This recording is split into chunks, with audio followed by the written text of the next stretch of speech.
Donald Trump is back on Twitter, and I contend the world is a much better place to Donald last night after his arrest, after his mugshot. My man went on Twitter, and my man is back, baby. Now, people are mad. Of course they're mad because they know when the Donald gets back on Twitter, things start shaking, baby. It's happening. Donald Trump on Twitter is a really good thing for all of us, particularly those of us in the content industry. Why the content industry? Because he gives great content. Look, all right, let's go through this. John Bolton, who is just a crazy man, worked in the cabinet, all that stuff, said that, listen for it, Donald Trump looks like a thug in this mugshot. A thug, you say? A thug? Racist? Racist? Shut down the internet. Somebody used the word thug. Shut it down. We can't have the word thug out there. Oh, my God, Ucha Capesta, my eyes are burning. We're using the word thug? Oh, God, no, you know Donald Trump looks? He looks pissed. Does look a little deranged. And NBC News put out a deal saying that Donald Trump looks unfit for office. Really? What are you supposed to do? Be halfway around Monica Lewinsky and that's fit for office? What are you supposed to do, Barack? You know, I don't know. I don't care what unfit for office is. Here's what I care about. You ready for it? I don't want to hear the word inflation. I want to see gas prices down, and I want the stock market up. I've said it forever. Now, you guys get into it. Look, now I'm into the border. Now I want a president that's going to fight crime. I don't want Times Square going back to Times Square in the 70s. We already have an incredible divide in our country. Does Donald Trump bring people together? Probably not. But you know what he does? He separates people of sense from the maniacs. That's the biggest legacy of his presidency. The biggest legacy of his presidency is what we saw yesterday by the NBC News.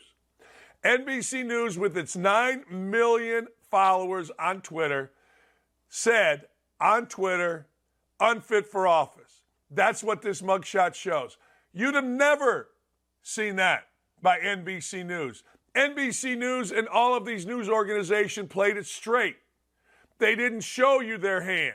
They gave it to you. They slyly did it. They were very subtle about it, but the fact of the matter is they were never overt about it. Well, yesterday, when Donald Trump came back, NBC News showed what I've been talking about for years. They are absolutely one side or the other. Now, he separated them. He showed who was a maniac and he showed who was a human being in the United States, and he is back, baby. Trump, leaving the courthouse, said, hey, look, here we go. This is wrong. This is not right. Apparently, we can't use the video. This is not right. I did nothing wrong. I have the right to do these things. Look, here's the deal. This is the American way. When you feel you are wronged, you fight. Period. That's it. I mean, there isn't any other way. When you feel you are wronged, you stand up. And this is one of the things I love about Trump. And this is one of the things that you should love about Trump. Whether you dislike a video from 1987 where he said something, or the fact that all of a sudden when he became a Republican, now he's racist. Get rid of all that crap, okay? All right? But what every American should like about Trump is that you don't hear him being Jay Monahan, the PGA commissioner, who, when it got tough, had to take 2 weeks off. Pete Buttigieg had to take 8 weeks for paternity leave. No, this is a man. This is an old school man. He's being wrongfully accused in his mind. Rightfully accused according to the government. Whether you agree with them or not, that's what they decided, so they put him in jail. But Trump isn't taking 2 weeks. Jay Monahan, the PGA commissioner, I need 2 weeks. No, screw that. Men stand up. Real men stand the hell up. Do you think, I just want you to think about this for just a second. Have you seen where Donald Trump has been fazed by any of this, at least publicly? Sure, you can have reports that say he's MFing people behind the scenes. You can hear reports that say he's throwing things against the wall, breaking TVs, whatever reports you want to hear. And you can choose to believe them or not. But the number one thing here for men, for our country, is this dude isn't being affected. And if he is, he's not one of these whiny little millennial little batches that we have out here, like the PGA Tour Commissioner. I've got to take 2 weeks. I need 8 weeks for paternity leave. Now, shut up. Walk like a damn man. And that's exactly what Trump is doing. Exactly. Now, we're not allowed to use the video because there's all kinds of things relative to YouTube, right? Like YouTube doesn't want this, doesn't want that, and that's cool. That's YouTube's thing. Okay, go fight, win. But I'm telling you, he's not sitting in a corner. He's not talking about the stress. Jay Monahan had stress. Pete Buttigieg, oh my God, I had a baby. I need 8 weeks. Hey, let me tell you something. You have a baby, you take a day, you go back to work. You don't like that? Tough.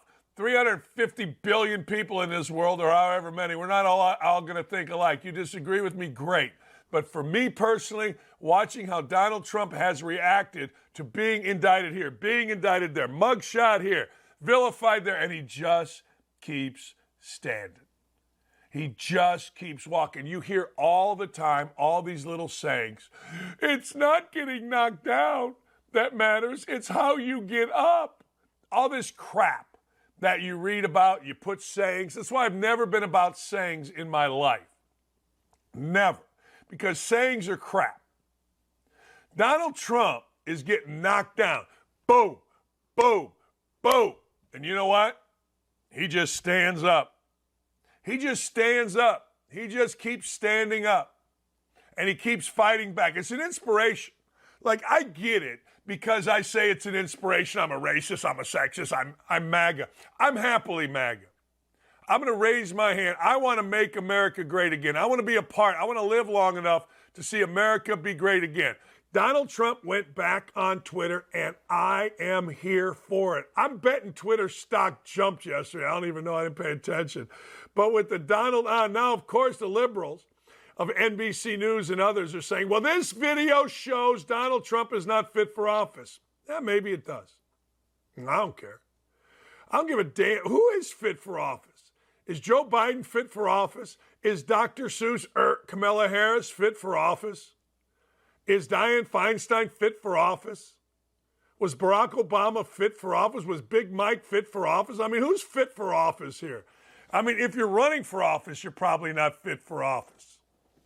But the fact of the matter is, the liberal media hates that Donald Trump is not acquiescing. Donald Trump yesterday, in a speech that I thought we could show, but we couldn't show, came out, spoke to reporters, and basically said, screw all of you.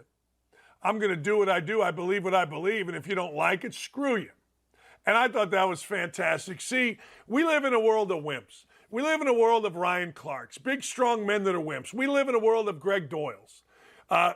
Greg Doyle, columnist, boxer, but a true coward when you have sex, when you're married, with women that are married, particularly young women with young kids. That's the Greg Doyle way. We live in a world of cowards and wimps as men. We just do. So, what can I tell you? Donald Trump isn't that. Donald Trump stands up. Donald Trump isn't afraid. Donald Trump, unlike Jay Monahan, the commissioner of the PGA Tour, when things got hot between the LIV Tour and the PGA Tour, he needed a week off for stress. I'm stressed. Oh, I'm stressed. It got hot between the PGA Tour and the LIV Tour, and my arrogant ass, Jay Monahan, I've got to take a week. I need a me week. I need a me week. I have to take me time. It's stressful. Shut the living hell up. You go, Donald Trump. You keep kicking everybody's ass. You do. You just keep kicking everybody's ass.